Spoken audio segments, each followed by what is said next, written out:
Welcome hunters, Duga here. With Monster Hunter Rise launching this week, we get a new exciting entry in the series. And if you are new to the franchise, all that mechanics can be quite overwhelming. In this video, I will give you a brief overview of what Monster Hunter is all about, what you can expect, and what you have to know if you just start out. As the title states, you hunt monsters, and monsters you've got plenty. From the small, cute ones to towering beasts, spitting fire or poison, flying or crawling. You will have your favorites, and you will have your hated ones. Every new monster you encounter will be a challenge to you. It can be quite intimidating at first, but as you progress, the movements of the monster will become more familiar to you, as will your weapon of choice. There are 14 of it, and each and every one plays a little different. You have your swords, your hammers, and your guns. I will go into more detail in another video, so stay in touch. Some things every Monster Hunter game has in common is that you start out as a fresh hunter in a small village, and there's some kind of threat, a big new monster nobody has ever seen before, or an attack is anticipated and you are in the middle of preparations for that. This storyline is the so-called Village Quest or low rank, and it's meant as a solo player experience before you unlock the guild hub in high rank and therefore multiplayer. Each time you hunt a monster, you can either kill or capture it and get materials in form of claws, horns and hides. With those, you upgrade your weapons and armor or create completely new ones. You are ready to hunt an even bigger monster. This is somewhat similar as gameplay loops you may know from games like Diablo. This offers a lot of replayability. Sometimes you come across an armor that looks so good that you don't care what its stats offers, you just have to have it. Same for some weapons. So now you know about story and progression system, but what about the gameplay?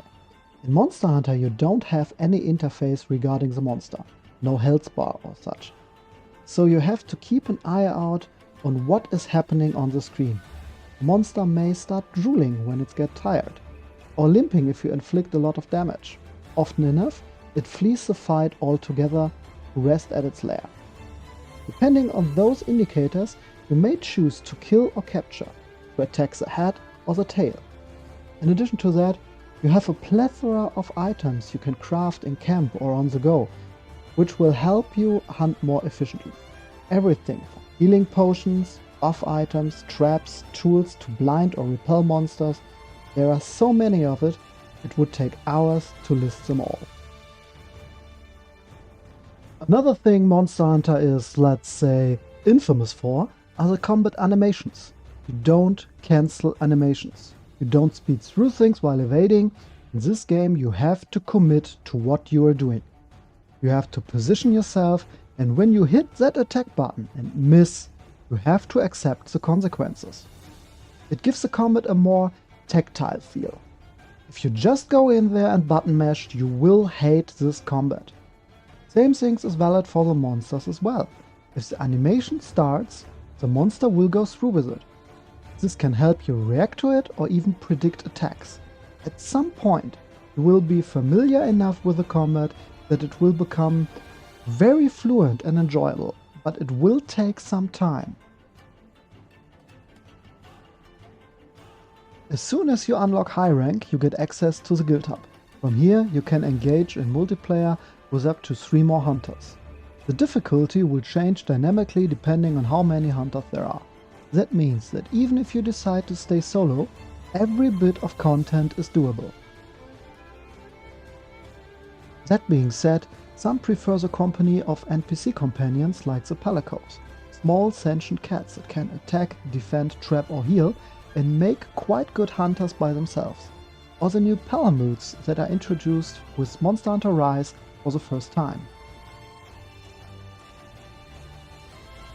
All in all, Monster Hunter has a lot to offer, and it will take you some time if you want to see it all.